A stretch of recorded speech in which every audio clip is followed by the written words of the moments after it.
get started. Any Clojure Bridge updates? Anything we need to know about? Anything? They took a coding class for the cheat sheet and the rework of the removing Heroku from the stuff. So they took those 2 PRs yesterday. So that was pretty cool. We have 11 signups. Excellent. I know at least one of my students signed up. That's cool. And I'm speaking Wednesday to All Girl Hack Night and make kids more interested.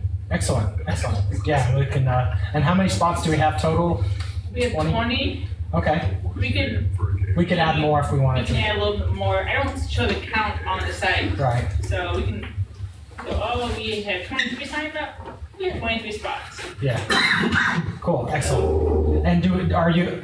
I know I owe some code, but you know, is there anything else that we're looking for that you want to? That we need to get up with? Are we on target, on track? Yeah. Excellent. What's his name? Gonna do the food. John? Yeah. John's gonna order and take care of that part. Okay. I talked to the Rackspace guy. He's gonna be there all the whole time. Okay. He has to be there to open up and stuff, so he'll be there. I think we are looking pretty good. Cool. Excellent. Well, if you think of anything we need to, you know, we need some more help with, let me know and we'll get it done because we've got February, so we're a month out. That's scary but exciting at the same time. All right. So, did anybody else have anything? I know we had talked. You had possibly had a question you wanted to stump the chumps or something. Not this one. No. Last one I had one. You solved it since then? Yep. Okay. Cool. Well, I guess we were too late then. Oh, well, we could ask. We could put the general question out there. Does anyone have a quick Clojure question that they're here to ask an expert about? Because I'll try my hand at it. All right. We asked. What is the bridge project you guys are doing? Oh, Clojure Bridge. So Clojure Bridge, are you at all familiar with Rails Bridge? So what is Clojure Bridge? Clojure Bridge is a attempt to increase developer diversity and promote Clojure to underrepresented groups. So specifically in this case, we're targeting women so we're offering the Clojure Bridge workshop to them over 2 days, 1 day class, 1 day setup. So increase, get some Clojure exposure out there, and to help help people who are might need for whom a little bit extra encouragement and a little bit extra friendly, safe place training could go a long way to keeping them in the industry, as opposed to what happens to out of curiosity, I assume everybody's had this experience of having worked with great female developers who 5 years later aren't coding anymore. I'm sure I'm not the only one, right? I'm looking at it from the other perspective. I've got a daughter who's she's 6 years old and playing with Python. That's pretty good. Yeah. Well, and it's pretty cool. And we're gonna have I teach. I just came from it today. I was showing some of that stuff earlier. I teach a Girls Who Code class at a local high school 1 day a week, and I got at least one of the more advanced girls who's going to come, and this will be kind of her first chance to. Well, she's actually come to a few Meetup kind of things before, but for some of them, their first chance to meet women who are actually working in industry. Hardcore, programming. Well, I don't know exactly who we're getting at the Clojure Bridge, but you'd expect someone signing up for Clojure Bridge, especially since we're promoting it as not as your first language, but if you already know how to code, then come. So, but anyways, that's what Clojure Bridge is. It's our class, or it's our attempt to do. So this summer we did a general Clojure class. We had it was 2 days. And we had 10 or 12 people show up. So that was sort of our, anybody who's interested. That was the Lispcast stuff. It's going to be a little bit more targeted, and we have some the Clojure Bridge training materials, and some expertise from that. Can I put in a plug here? Go ahead. So I'm looking to hire front-end engineers and back-end engineers, and Clojure folks are especially welcome because we are building microservices. So you can actually write Clojure. You just hire somebody who potentially will be writing some Haskell code for some of the services. So I'm specifically looking for solution engineers who are potentially able to do something both on the front end and on the back end. I work at a company called Cognitive Scale, and we are building a company around cognitive computing, including collaborating with IBM Watson and using their technology in some of our offerings. See me afterwards if you're interested. Or whenever. See me whenever. Excellent. If you feel free to put that on the Meetup announcement or the next one if you want, because some people might not go back to this one. I mean, if you put it on this month, you'll get this group of people here probably. But like the next one, feel free, just don't be shy about promoting. And of course, we've offered this to other people. If you do get in a case that you are using Clojure and you want some help from the group, we're always willing. I've actually gone into a company here in Austin who was trying to do some Clojure stuff and just gave them some free consulting just to help out. So as a group, we're very willing to support anybody who can potentially provide opportunities here and not make people. We've lost at least 2 people in the last year to out of state Clojure positions because there just wasn't enough here in town. So let's change it. Yeah. All right. Anybody else? All right. So we'll go ahead and get started then. So the plan for tonight is I'm going to go through what the material I have, and it's sort of open-ended. So if it's interesting and you ask a lot of questions or we want to dig into it, we can dig in as deep as we want to. Assuming if we get done, if we just plow through it and everybody's asleep, then we'll jump into the. We've got a code kata kind of activity that we can transition into, assuming there's network, which tonight is may not be a thing. So that may that may be off the table just in terms of not having a Capital Factory network not being up for us. So, but that's sort of the idea. So let's get started. And again, we'll make this whatever we want to make of it.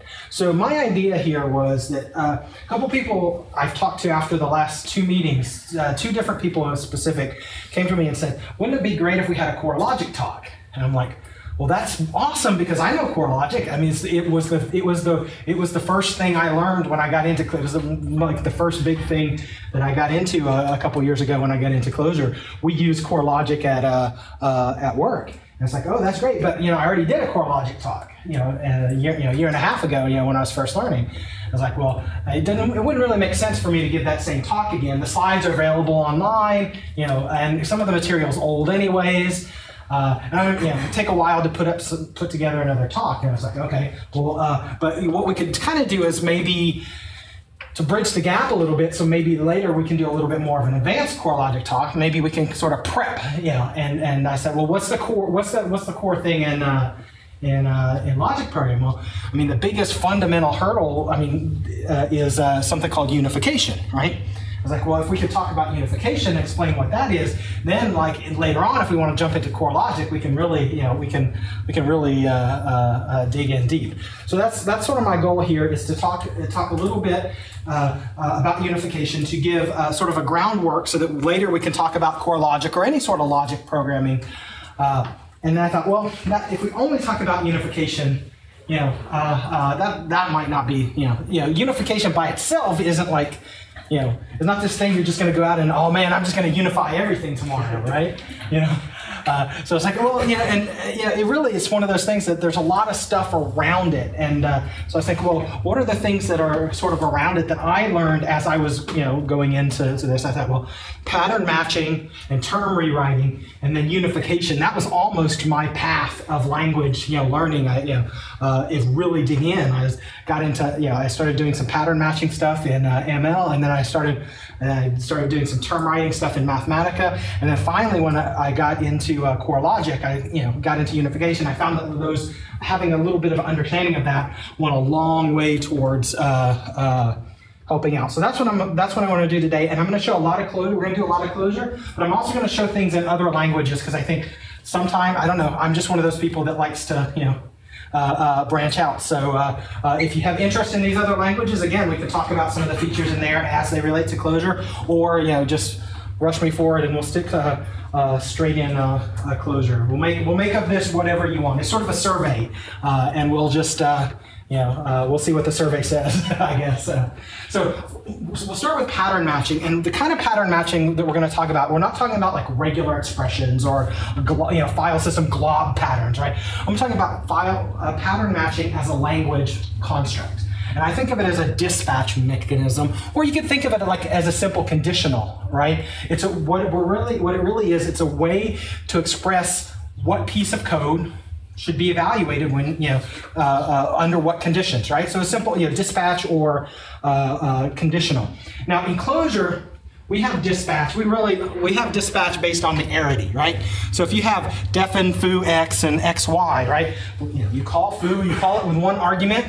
We dispatch to the one argument implementation. You call it with two arguments. It dispatches to there. That's about it. In those methods, we can destructure, right? You can pull things out. You can say, well, the first argument, I want the first item out of the first argument and the second item out of the first argument, and we're going to give those names. So we can do destructuring, but you can't really talk about the type of those values. You can't really talk about anything more than just how many values there are, right? But there are other kinds of dispatch, and even in Clojure, we do have a couple other options. For instance, if you're using Java interop, right, you can use Java's object-oriented dispatch, right? So getArea_shape looks at the type of the first argument, right? And it will call the getArea that's a polymorphism, right? If it's a circle, square, whatever, right? Based on its a Java type. Now, we don't use that a whole lot except for in Java. Java compatibility stuff, but that does exist in Clojure, right?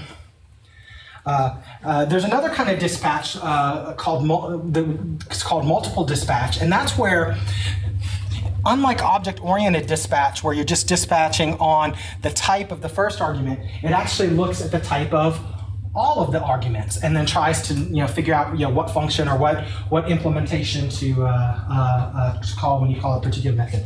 I'm told Smalltalk has this. Sam is not here tonight to be our Smalltalk expert, so I was hoping he would be able to confirm or deny that. Internet. I found some examples, but I only found things talking about operators like plus and minus. So I don't know if this is a general Smalltalk feature or if it's limited to primitive types or operator overloading or something. I didn't dig deep there because I was hoping our Smalltalk evangelist would be here tonight. Clojure actually does have a kind of multiple dispatch though, in multi-methods. Just a general, does anybody, most people probably know what a multi-method is, but don't really know much about it, right? How it works. Okay, so the idea of a multi-method, so you define a multi-method, so the name of the method is fact here, so factorial is what we're implementing here. And we're dispatching based on some function. In this case, I'm using the function identity, which means dispatch on the actual value, right? So if we call fact of 5, it will call identity on 5, which returns 5, right? And then it will find the right implementation to dispatch on. So here I've defined my base case. Factorial of 0 is 1, and factorial of default, anything else, anything that didn't match a prior pattern, we call n. Ignore that fact 1 there. That was an artifact from my code I had several different implementations. Okay, you didn't see that. So, so we call n times factorial of n minus 1, right? Okay, so this is not really the way. In fact, this is not the way that multi-methods are really intended to be used. But it's sort of I show this because it is sort of like pattern matching, but it's not pattern matching though. And I'll show you some examples that show why multi-methods are really great for what they do. But it's just not. I mean, it's not.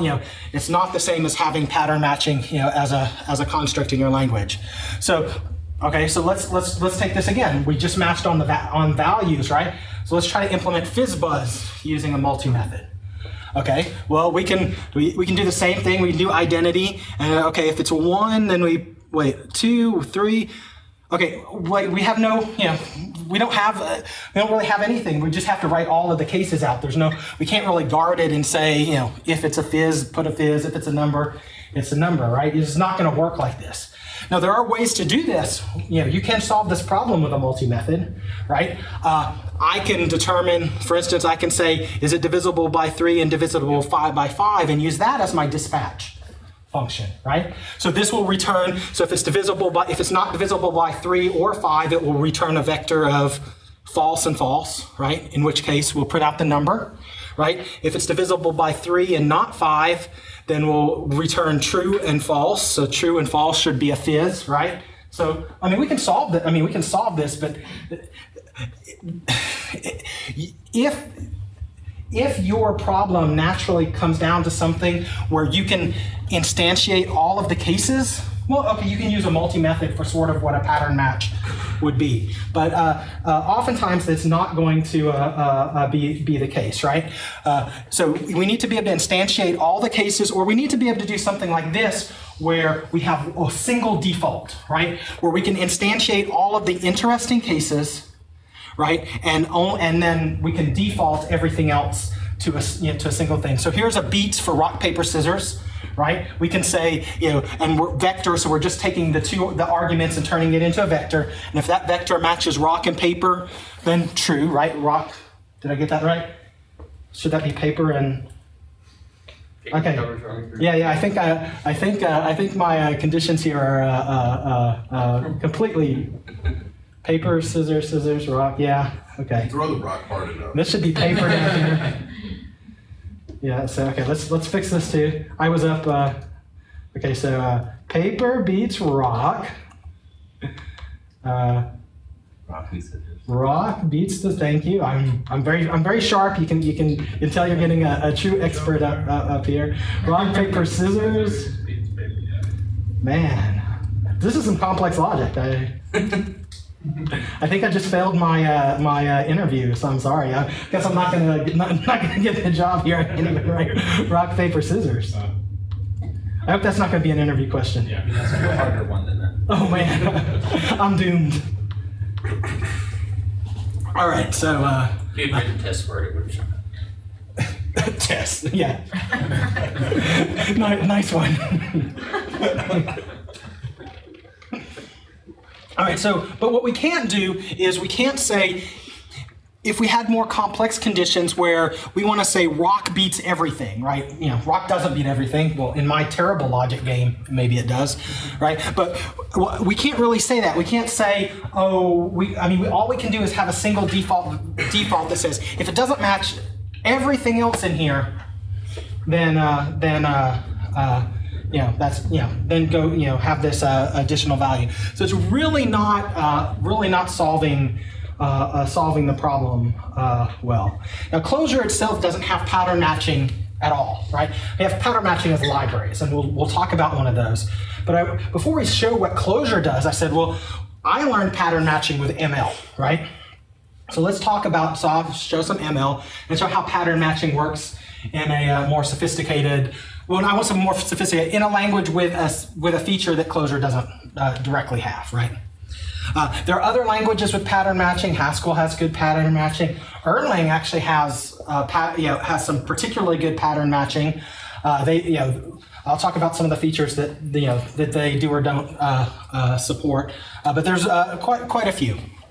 So in ML, we define a function fact, so I call it was fact instead of factorial, but it's the same thing. And we say factorial of 0 is 1, and factorial of n is n times factorial of n minus 1, right? So that's basically the same thing as our Clojure multi-method did. So we can see that at least in some cases multi-methods and pattern matching sort of can line up, right? So that's a pretty easy function. Here's our FizzBuzz, right? Here I've implemented it in the same way that we implemented our multi-method, right? So in this case, I have to use an internal structure called a case, right? I say case div 3 of n, functions. And but it's the same thing: true, true, true, false, false, false, and then anything. So we say this is the same thing, underscore, like the default, right? And so I'm writing this out. And the reason I had to write this out, just if you're wondering why this looks a little bit different than fact, it's because ML doesn't have guard statements. Right, I can't actually. I can only match on the actual value. I can't match on some derived value. To match on a derived value, I actually have to instantiate that derived value and do a case statement. But the case is, think of case as match, right? It's a match statement that works at a little bit higher of a level. Some languages do have guard statements. Erlang has guard statements, for example. OCaml, F#, F# has it. Racket's pattern matching does. Do what? Racket's pattern matching does. Racket. Now, is that's a language level thing though? It's technically a library, but with Racket, who can say? yeah. Well, that's kind of true for all of the lists, right? But the point, so I showed this just to show an example of what we did in Clojure and say, well, this same thing, this looks a lot like the Clojure, like we could do this with a multi-method, you can do this with a case, right? We can see we'll do this with core match too. So no big difference here. But this is where you really get into cases where you just can't do these with Clojure multi-methods in any reasonable, sane way. So this was actually code I wrote for class. So we're working with cards. Ignore the types if don't worry about it. But I'm asking, what's the card color, right? Card color, and I can say, well, if the card is a card is a suit and a rank. So I can say if the suit is diamonds and it's any value, right? The color is red. Card color of a hearts is red, and cards underscore means match anything, right? So any value, right? And card color of anything else is black, right? That's something we can't do. We couldn't write this with the multi-methods because we have these don't care things in there. We would have to instantiate all of those in there. Now, of course, we could do this with a Clojure multi-method. We could say that our dispatch function was the suit, and then instantiate those suit values. But that sort of feels like, as you start writing things like that with multi-methods, you're starting to, I don't know, it sort of feels like you're jumping into the, you're getting your hands dirty in ways that, you really, don't feel like I don't really feel you should have to. Here's card value. Now notice I'm doing something really interesting. I'm destructuring inside of the match. I'm saying the card value of any suit and a number, 1, 2, 3, 4, 9, whatever, is that value. This is blackjack values, right? The card value of any suit and ace is 11, and any other card value is 10, right? That's what we're saying here, so I'm able to match the cases I'm interested in. I'm able to extract, num of int, right? I'm able to extract those values out, and these are the kind of things that pattern matching can do. It allows you to have multiple don't cares. It allows you to pull values out and inside of things and look at them a little more closely, and that's really what you're going for. So let's look at core match. Now I'm not going to go too much into core match. Somebody who did the core match right here? Yeah, so forgot everything. So what? Forgot everything. So excellent. But everybody else in the room remembers everything about core match. So. Yes.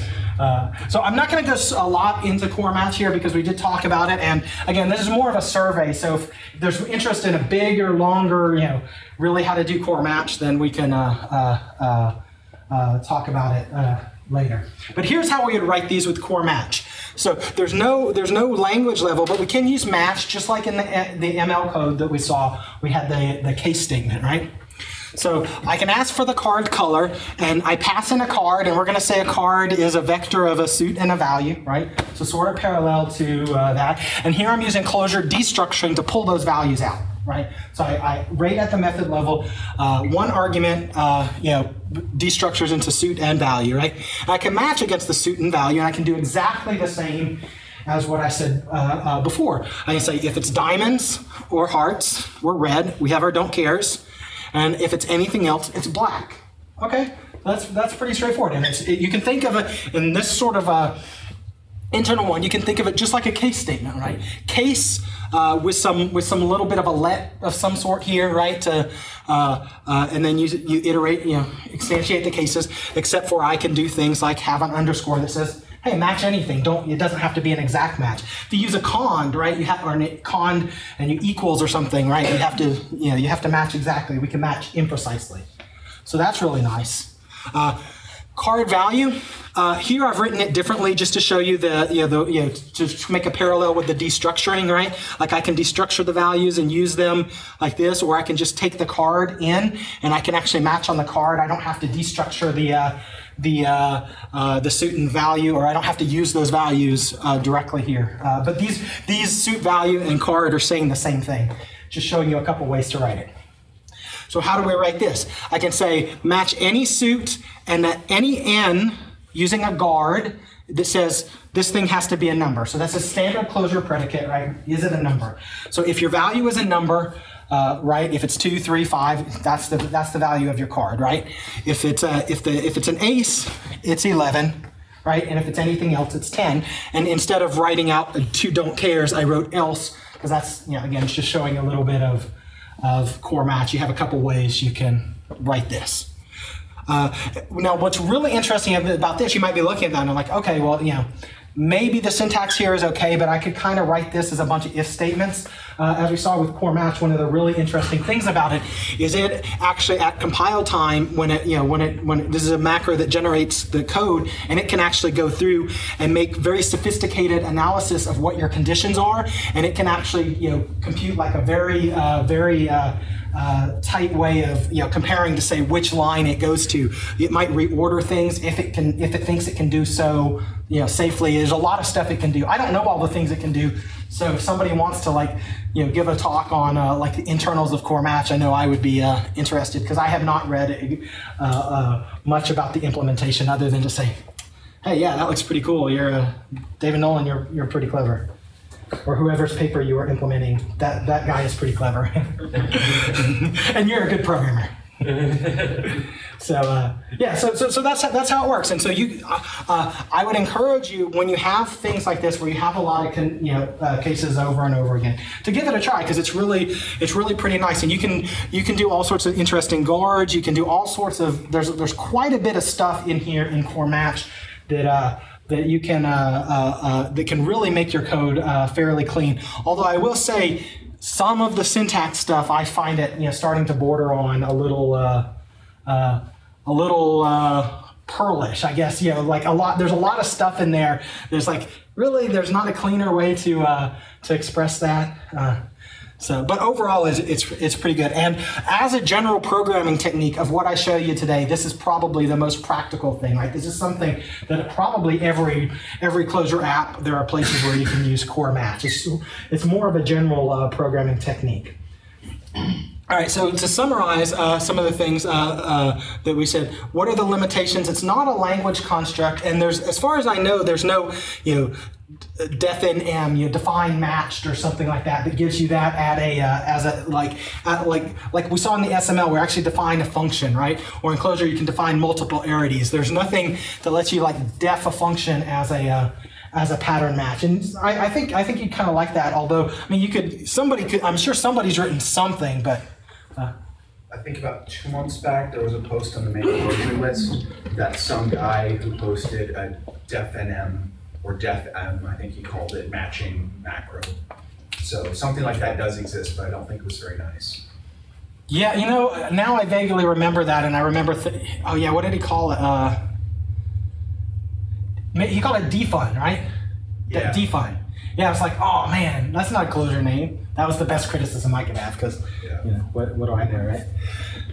So anyways, but it's not part of core match, and you kind of would like, I mean, if you look at that SF, look back at the slides later, and look at that ML code, and look at there's something sort of elegant about being able to define patterns at the function level and actually be able to like have your function reject things that don't match those patterns. Just like if you had a 3 arity function and you called it with 4 arguments, Clojure would stop you there, right? You don't need to jump into type land necessarily, but it would kind of be nice to have that. I find the syntax, again, it can be rather ugly, and there are some limitations on a lot of the pattern matches. Like for instance, you can't match what's called a nonlinear pattern, which is where you have you want to match like the first 2 arguments are like you have a vector of 3 things and the first 2 are the same value, right? You can't match those by name. It turns out actually a lot of pattern matching things, Haskell doesn't do that. A lot of the pattern ML doesn't do that. It can't support that, right? I think the only one I know for sure does do that is Erlang, right? Which is kind of cool. You can sort of work around it, but it starts to get really, really ugly when you to express the 2. You have 2 arguments and you want to match the cases that are the same value. It's actually it's not necessarily the most beautiful piece of code, but use a guard or something like that. Yeah. Although a simple guard's not going to work because it only gets the first value. So you have to jump through some hoops. Yeah.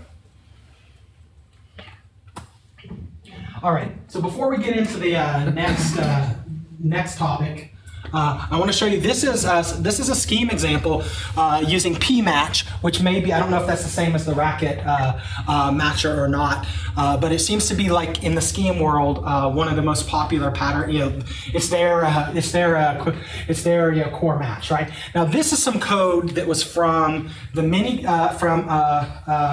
William Byrd's Mini Canyon Uncourse. So this was back in December, and he put together this. Does it look like anything familiar? I'm just curious. Yeah. It's like a mini Lisp interpreter, right? So this is a mini Lisp interpreter written with pattern matching, right? So eval an expression, right? To evaluate an expression, you need an expression and environment, and he's just matching the expression. If it's a symbol, then you look up the symbol in the environment. If it's a quoted data type, then evaluating it is just the data type. If it's a let's see. If it's a list of expressions, I forget what that case is. If it's a lambda expression, then you return a Clojure. If it's a function application, then you do some evaluation and you extend the environment with the arguments and call into the evaluator. Anyways, we may look at something like this when we get to our 7 lists. I think it might be fun at the very end to implement a list as our 7th list. By the way, we're starting 7 lists next month, not this month, because we weren't ready to start this month. So if you have a list, by the way, I'm totally sidetracked now. If you have a list, if you have a list you want to show, if you have a list you want to learn and show, you don't have to be an expert. Please, get on the list to. Go ahead. What is 7 lists? 1, 2, 3, 4, 5, 6. No, sorry, it's our series. We're gonna have a series of talks about different lists, right? So like the 7 languages in 7 months, or 7 databases, right? So ours is 7 lists in 7 meetings, right? Although it might not be 7 meetings, so because some of them might be small talks, right? Shorter talks. No, that's not a list. So anyways, if there's a list that you're interested in and you'd like to present or show, even if it's just showing one feature, or not even talking about the language, just where did it fit? What problem was it trying to solve? Was it successful? Why isn't it as good as Clojure? Right? So anyways, maybe at the end of that, we'll do that, and we'll actually maybe write our own little list, because as you see, it's not super complex.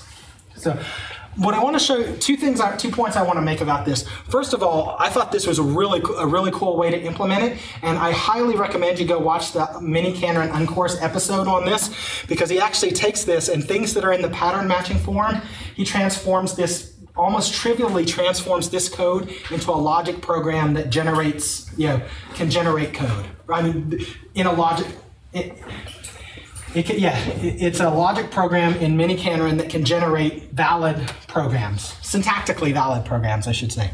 So pretty cool stuff. So, but I want to show you here is like, okay, if you kind of get the idea is that you have an expression, and we're just saying if it's of a certain pattern, we do this, and then on most of the cases, there's a recursive call back in, so eval x, we're sort of taking it, we're transforming it, and we're calling back to evaluate again until there's nothing more, until you get down to some end cases like trivial values, or there's just the end of the program, right? Great. What's the common syntax like? Oh, okay. Very good question. This is what syntax macro, syntax quote, syntax quasi quotes, whatever you want to call it, look like in a normal in a non-Clojure list. So think of this as a tilde. In macros, right? Does that make sense? Yep. So back quote tilde, right? Glad it was the tilde. What is the back quote? Sorry, what? What's the back quote? Yeah, the beginning of that line. Here? Yeah. This is just like the same thing in Clojure. It's a syntax quote. So that basically means it's not. This would be invoke the function Clojure, right? This is return a list whose first argument is the symbol Clojure. But substitute at. Then the tilde x, right? The value of x from the running environment, the value of body, right? Value of x in a list. No, outside of it. You almost had your first talk on first list property. No, if we do this, I want to do it for real because it's actually kind of fun, fun to implement. So it does take some uses, and you got your standard scheme, list, dotted notation, which is just sort of. I feel it feels just sort of heavy, right? But it is pretty cool. But the getting back to the talk, because we got to get back eventually, right? The point here is notice how it's like pattern match and then call back into something that's another pattern match, call back into something that's another pattern match, this recursive thing. Well, that's term rewriting. So it turns out that this idea of term rewriting is just a basic way of it's a basic computational mechanism, right? If you think about lambda calculus, right? I mean, lambda calculus is just a sequence of substitutions, right? And it turns out that there are languages that their entire computation model is not I call a function and return a value and do this. It's I have an expression and I keep rewriting that expression over and over and over again until I get to a final value. Just like you can imagine that eval thing, taking an expression and basically almost like rewriting it and calling back and using those same patterns over and over, right? So there's a language that the one I'm most familiar with. There's some academic languages that are like much stricter much stricter term rewriting systems, but the one I've had the most experience with is Mathematica.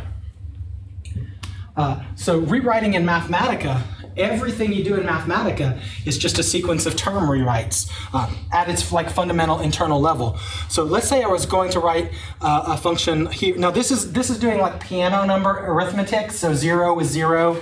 1 would be the successor of 0. 2 would be the successor of the successor of 0, right? So this is the number 0, 1, 2. This is the number 0, 1, 2, 3, 4. So when we add them together, we should get 1, 2, 3, 4, 5, 6, right? So I just picked that because it's something easy to visualize, right? Not super exciting, but it's easy to visualize. So if I want to write the function sum, right, I can just write it as a sequence of rules. In Mathematica terms, underscore is a pattern, is like is a pattern match variable. So I can say, if I have the expression the sum of anything in 0, I can just rewrite that as m, so that the first argument, the first value.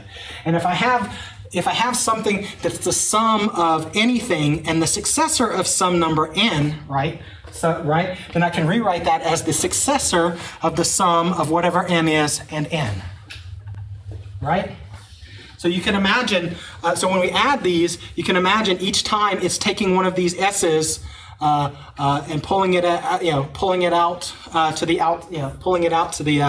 outside one after another, and it just rewrites and rewrites. There's no calculation, and at the end, what does S mean? S is just a symbol, right? It doesn't mean anything. That's just the result of our computation. So just by taking a few rules, and I'll show you these rules. I think we'll do this in Clojure too. But we just apply those rules over and over again, and you can compute something. You look at that and like, okay, really?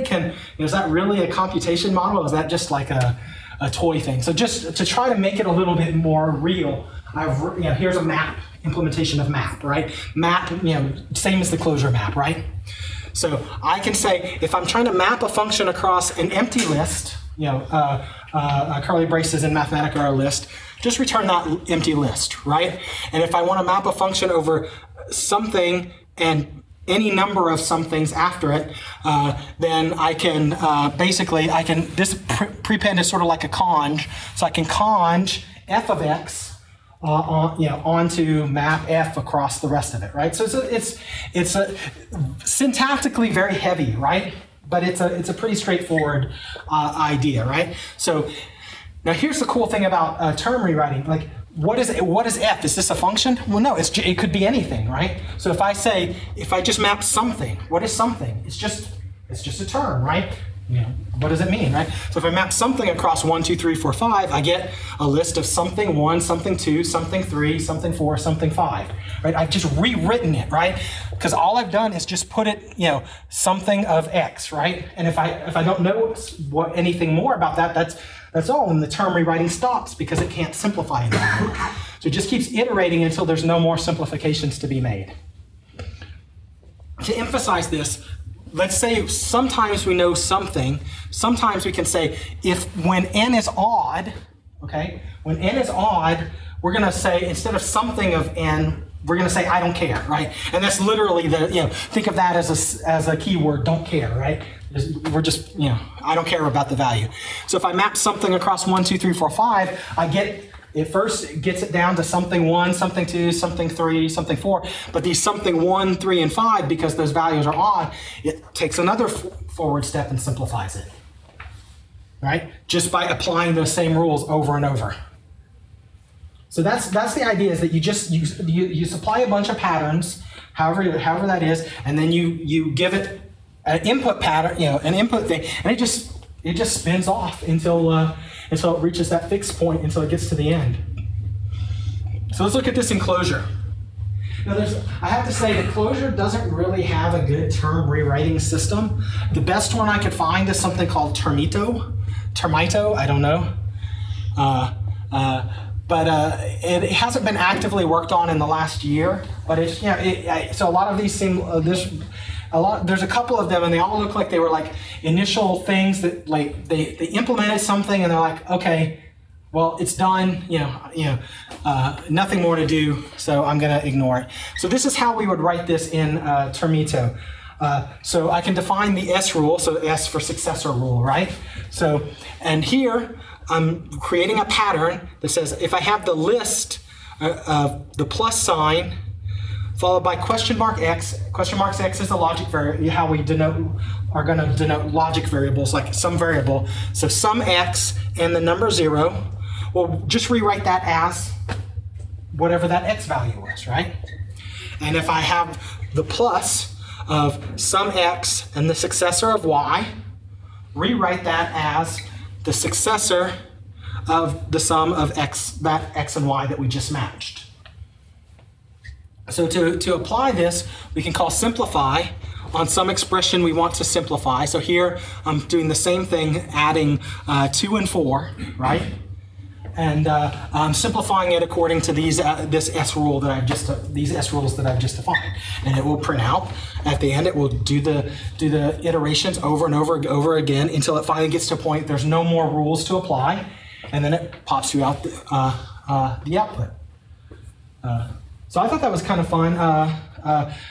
I won't go into this in too much detail, but they have a good system in here for doing mathematical expression rewriting. So these are this is some simple math doing for basic numbers and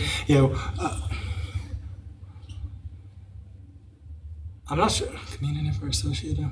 Okay, so these are some. I may have copied that wrong. But these are some simple numbers that say anything times 0 is 0, something times 1 is itself, something plus 0 is itself, right? And it's got a bunch of others. You can look at it in Termito if you're really curious, but this can actually take algebraic expressions sort of in a Clojure form and simplify them down the way something like Mathematica does. You may be looking at this and saying, okay, there's a lot of math here. And that's true. That's because one of the primary, really the primary use of term rewriting is for these sort of symbolic manipulations and algebraic expressions being like one of the most interesting kinds of algebraic manipulations. And if you're interested, take a look at Mathematica because it's a really cool programming environment that the whole notion of coding in there is just this expression rewriting at the very core level, which is why it can do interesting math things because it knows a lot about math and how these operators can be rewritten to do interesting things. All right, so now we're going to get to the main part of the talk here, and this is about unification, and this is. Hopefully you'll see that simple pattern matching and term rewriting, the repeated application of patterns are sort of like a stepping stone onto unification. The difference between a pattern match and unification is a pattern match is taking a pattern and a data value and saying, do they match, right? And unification is basically almost like a two-way thing, right? It's like saying, do these two patterns match, right? Not does this data match this pattern, right? So we say unification. We say two terms can unify if there's some substitution of those pattern variables, those logic variables, so that the two values can be the same. So the basic rules, I'm going to show you this in Prolog, and then we're going to jump into core logic. Right? So the basic idea here is that two things are the same. Well, primitive values, basically, right, would unify with themselves. So you say 42 is 42, but a symbol or a keyword is not going to unify with a number, right? But a symbol is going to unify with itself. So primitive values, if you ask, is 1, 1, right? Oh, yes, that's the case. If you ask if a primitive value is something that's a different primitive value, then it's not going to unify. So that makes sense, right? And Prolog, true, false is just telling you, yes, these things unify, or no, they don't. We have logic variables. In what we're going to see of the core of the unifier of core logic, and what we saw in Termito, we would write that as question mark city. In Prolog, they write it with a capital letter. So we can say, sorry, what? I was being sarcastic. Yeah, well, yeah. These are very old technologies. So we can say, does the logic variable city unify with Austin? Sure, we can unify those if city is Austin, right? Because we can, if city has the value Austin, these are the same, same primitive values, so they unify. Can we unify 7 and number? Well, yes, if number is 7, those things are the same things. So if the logic variable has no uninstantiated value, if it's uninstantiated, if it has no value, then it will unify with another value. Two uninstantiated logic variables can unify with each other. So if I say, does x equal y? Prolog says, as will our core logic unifier, will say, well, of course, if x is y, then x is y. It's very helpful, right? But you can start to see with things like this. This next one, we can see if A is B and C is D and C is B, right? Can we unify all those? Well, yes, if all of these are the same thing, if A is B and B is C, and notice that these are, well, they're the same thing, but it's able to kind of sort that out and figure out like, okay, this is how we can make these expressions the same. Okay, not super interesting just yet. It's all primitive stuff. Obviously, I can ask it, if A is B and C is D and C is B and A is pi, well, then everything is pi, right? And if I say, okay, in the same case, A is B, C unifies with D, C is B, A is pi, and D is tau, Well, okay, no, that's not true, because there's no way we can substitute values in here to make all of these expressions, true, right? Because A would have to be the same as, A is B, B is C, C is D, and they would have different values. So that's false. Where it gets interesting is when you have more complex terms. So terms can be arbitrarily complex. So I can say, is foo1 the primitive x? No. Is foo1 foo2? No. Is foo of x bar of x? No, because foo and bar are different, right? But is foo of x, does that unify with foo of y, right? Well, yes, if x is the same thing as y. Okay, so that's a basic unification. We can do the same thing. We can ask questions with numbers and more complex values. Notice this last one is there any way we can make foo of x comma 5 the same as, will it ever unify with x of 9 comma x? Well, no, because x would have to be 9 and x would have to be 5 simultaneously. And these are the kind of things that unification can figure out.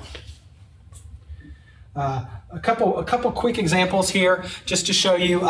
This stuff goes pretty arbitrarily deep, right? So I won't read through all of these, but look down at the bottom one. It's able to dig. You're able to start to dig in and say, sort of extract things out and make really, things that you wouldn't initially think are complex decisions. It can figure out. So we do this in Prolog. Prolog's pretty cool, but you're probably not going to find many people using it today. Although there are some. I saw some great Prolog talks from the last Strange Loop. So if you think that stuff is like, well, yes, it may be from the 60s or 70s, but it's still actually used in production, like new things today. So, but the way I use this is with core logic, right? And there's a core logic unifier. So we're not going to talk about core logic. We're just going to talk about the core logic unifier, right?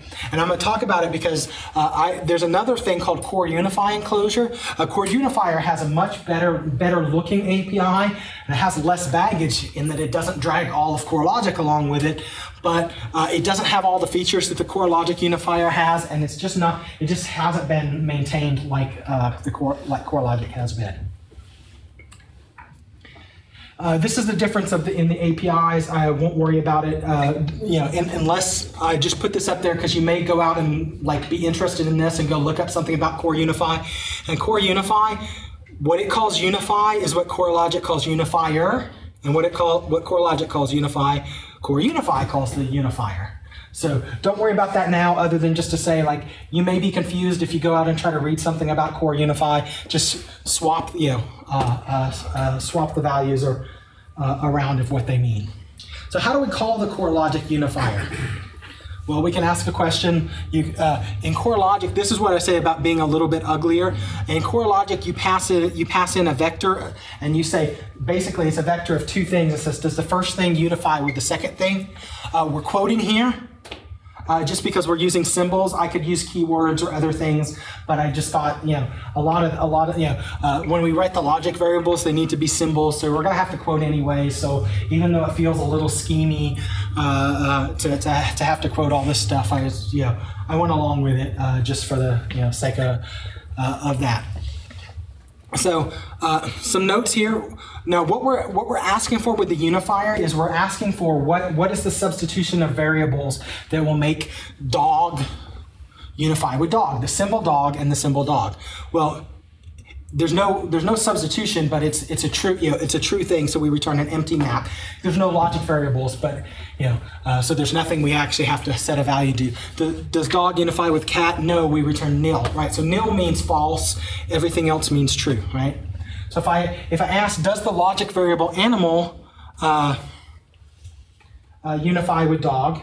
Well, yes, if animal is dog, right? So the same sort of stuff we saw before. What's the unifier of foo and bar? Well, it's when foo equals bar, right? We can unify over Clojure's data structures, right? So I can say, does the map of name Bob, age 42, and name logic variable X, age logic variable Y, so think of these like query variables. It says yes if X is Bob and Y is 42, right? And this starts to look maybe it starts to look a little bit like data log, right? You know, if you've seen the question mark, that's I'll write like a very like, well, I'll write something sort of like a data log light. I hesitate to call it that, but you can sort of imagine that this is how it's often used to query into structures, right? We're not so much saying, we don't really care, are these the same thing? We're saying, you know, give me, you know, extract these values like a pattern match, right? Only they can be, the patterns can be in multiple places, and we'll see, you know, I'll show you an example that I think will justify why you might want that in just a minute. Notice that this is actually a complete match. So if I say, does the name Bob, age 42, unify with name logic variable X? We'll know it doesn't, because, you know, they're not, these structures are not the same thing. So we're not actually doing some like, it's not, you might be tempted to think that this would work, right? But that's not the kind, that's not what it's doing. We're asking, you know, is this a complete thing? Now it turns out there are some, core logic unification has some ways to express more complex things, but I don't really want to go into things that are overly complex. Just point out that we're doing a very strict matching here. All right. Now, one of the interesting things that core logic unifier has is constraints. So I might want to say is did I leave a?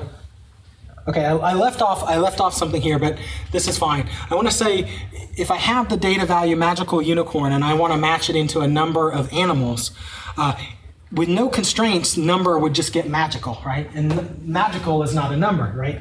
I mean, it's pretty magical, but it's not a number. But I can actually add a constraint that says that I'm constraining num to be a you know, with the number constraint, number C, number constraint, and number C is defined in you know, using core logic constraints. It basically says, is it a number, right? So in this case, it's saying, well, no, these two values don't unify, given the constraint up front that it has to be a number, right? But you know, obviously, if I match 42 unicorns, then I can get, you know, the animal is unicorn and the number is 42, right? That's pretty. That's not too bad. The last thing about the core logic unifier is it lets you pass in a set of initial assignments to logic variables. So we can say, you know, do these unify when some set of constraints match? We can also say, as given that A is 3, do A and B unify? Are they just, can they be made to be the same thing? Well, yes, if A is 3 and B is 3, right? If A is 3 and B is 4, can we make A and B match? No, they can never match because they're different primitive values, right? So that's the basic idea there. And so what I've done here is to try to write something like, I was trying to think, well, how can I demonstrate where you might want to use, you know, why would you want to match two patterns with logic variables? When is that ever going to make sense? And the basic case is something that I think is a little bit like, this is why I said it's sort of like a data log light, is that where I've written a simple thing. This is my code here, so you can ignore that. It's not, you know, it's just something I hacked together. But basically, it will take a sequence of unifications and say, you know, sort of chain the, you know, the substitution together. So first it will unify X with 1, then it will unify Y with 2, and then it will unify Z with the list of X and Y, and of course we get those values out. And if you've looked at a data log query, that sort of looks a lot like what a data log. You see those triples there where it's like, you know, something, you know, entity value or entity relationship value or whatever it is, and you see like 3 or 4 of them together, sort of chaining those together. Now, the truth is Datalog is doing something much more complex in that it has a whole data set that it's generating and goes through all of the values and tries to match, and you know, it does some search like a core logic or Prolog would do, but unification by itself isn't that. Unification is just simply the matching and saying, are two things, is there any substitution of variables so that we can put those together?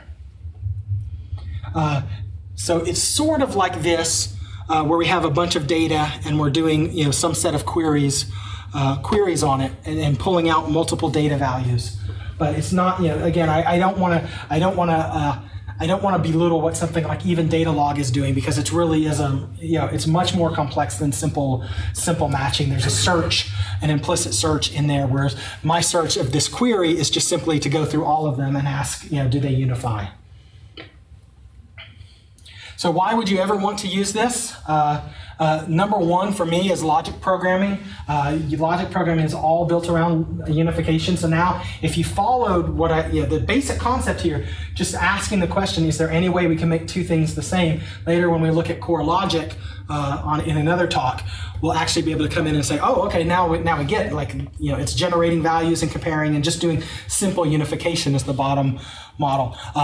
I've seen a lot of papers where they use unification in machine learning and natural language processing. So I am not an expert on those fields, so I will not attempt to explain how or why, but I did see quite a few papers out there when I was doing a search for uses, and it turns out to be used quite a bit. Type inferencing and type checking, this is actually the first time I was exposed to it. Type inferencing, if you imagine so take even something as simple as Java, right? Where you say, I have an array, I have a hash map of, a function that takes a hash map of string to number, and I'm returning a hash map of x to y, and I'm returning an x. And you've got a function that takes a hash map of string to num and returns a num, or integer and returns an integer, and you want to ask, are these the same thing? That's right. That's those template variables, those are logic variables, right? And what these type checkers and type inferences do is they say, is there some substitution of values, like how that can make this value and this value and this type the same thing? That's that it uses unification. I mean, that's it. I mean, if given what we had there, if you had a unifier, you could write a type, something that would check the type. In fact, a lot of, as I understand it at least, a lot of the core type stuff is basically using this to check types and say, like, okay, I've got this function, it can return this value and this, and does that match up to this other thing, right? And that's all unification doing. And then it's used in a theorem proving and equation solving, which I'm sure is not something that you're likely to do a lot of. But number one for me is logic programming. I use logic programming. I mean, I do core logic basically. I mean, it's probably the thing I do most on a day-to-day basis. I mean, and that's definitely not a typical Clojure job. But it just happens to be what I was lucky enough to fall into. So I think it's pretty interesting. So. No questions? Overload? I know it does seem like a lot. I mean, there's a lot of stuff in there, and I'm like throwing things out there. But I hope, like, I didn't expect anybody to come out of this and say, okay, I'm a core match expert, I'm a unification expert. I just a survey to show you what's out there, what it looks like in other languages, what it looks like in Clojure. And if you're interested in this, you can go out and look at this stuff yourself. And I think what I've shown you here should be enough that if you sat down with a core match, or you sat down with core unify, or even Termito and wanted to play with it, you should have enough, just enough basic idea to go out and play with this stuff if you're interested. So. Did you find any good projects while you were researching all this that use this technology already? Good open source examples of implementing? Well, I mean, in the Clojure community, there's a lot. I mean, there's the libraries I showed. The problem is, like, there's not in the Clojure world. There's a bunch of libraries, open source libraries, and there's a bunch of closed source company projects, right? And there's not a lot of open source tools or projects that are just like out there, doing things, right?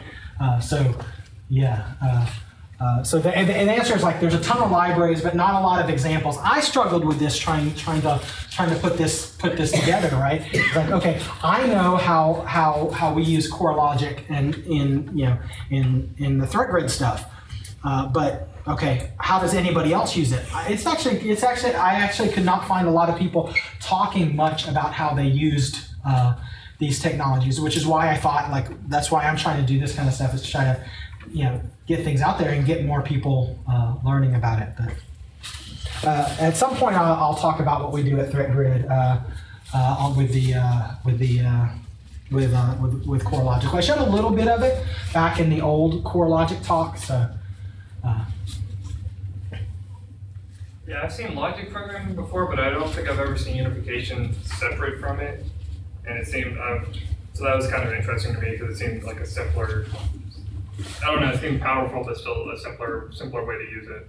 Right, so I would say Core Unify is like a regular expression library, right? Like you're going to use it to build some interesting stuff. Well, actually, maybe not, because a regular expression you may just pop it right in the middle of your code to do something. It's more like an infrastructure. You're going to build something like, so that's why I felt like to adequately show this, and I would encourage you to take a look at this a little bit later. In order to adequately use it, I had to build up a little bit of, I called it Unifier Plus because it would unify several values and chain them together. And when I was able to do that, I was actually able to ask some interesting logic questions, right? I can imagine for a single data thing like I was trying to do here for this query, that I could map a set of unifications across that and do, if I had some simple logic question where I didn't need the full power of core logic. But the truth is, if I needed to do something logic, I would just pop in core logic. Well, one, because I know it, but two, because, and it uses this sort of as an underlying piece.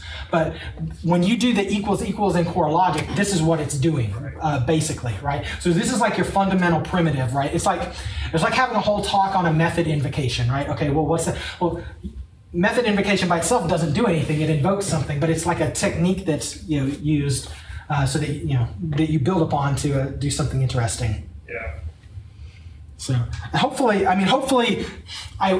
would love some feedback. Like it may be the case that this is just too isolated of a technique, and outside of the context of logic programming, you might be like, okay, did I just waste 30 minutes of my life learning about it? Hopefully, like I'd be curious to know, because I didn't have to separate out this topic. I just thought, well, maybe this would be a nice way so that when we want to talk about core logic, we can jump into it.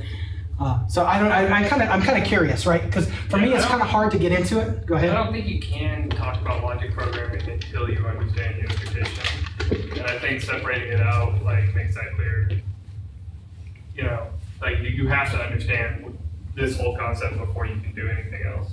Yeah, that's my feeling. I just until you actually, I can say you have to walk before you can run, but until you actually run, you might not really appreciate that you had to walk first, right? I don't know, maybe that's not a good example, but it's like I can tell you this, exactly that, yes, you need to get this to get that, but if you only get this, you feel like, have I actually done anything, right?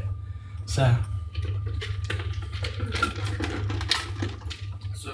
We're getting some prerequisites to logic programming. Yeah, exactly. Well, that was my goal, right? By the way, when I'm doing a logic talk at Austin RB. When is that? April? April. March? No, April. Okay, so if you want to see, but I'm sure I will not do the core logic talk here until maybe late summertime, or sometime in the summertime. So if you want some more logic programming and you're not afraid of Ruby, which at least 3 people in here, I know are Rubyists, right? Yeah. So. Try Ruby. No, I've used Ruby. I didn't know there was any camera. Yeah, it's pretty interesting, and I'm really finding I would love to come back and talk about the expressivity of the languages, trying to do some of the. Now, I would like some feedback from the Rubyists to know the stuff that I'm going to show, is this going to look like anything that a Rubyist is going to consider to be interesting? I don't know. We'll find out, because I have to jump through some hoops to get Ruby doesn't have macros. It has you do a lot of meta programming in Ruby, but it's a very different style of meta programming. So trying to get this scheme technology and sort of running and it's a monadic sort of interpreter, so it sits in there. It's okay, how's this does it? Is this a square peg that I'm shoving into a round hole, or I don't know. I'm really curious to see what you guys think.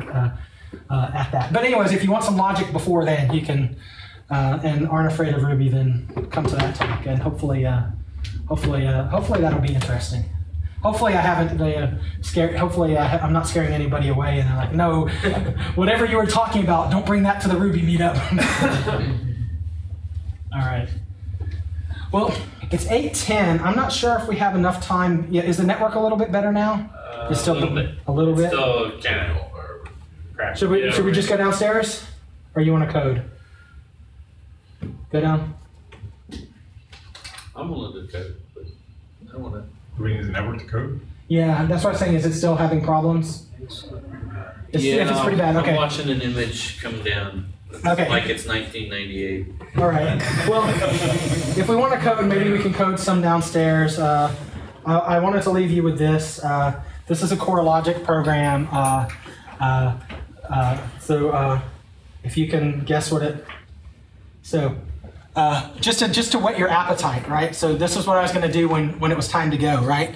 So run start. We're querying for your location. It doesn't have to be home, but it can't be here. Very good. I tried. All right. Thank you. And this is unification. So just see. And this is disunification. It's a disunification constraint, but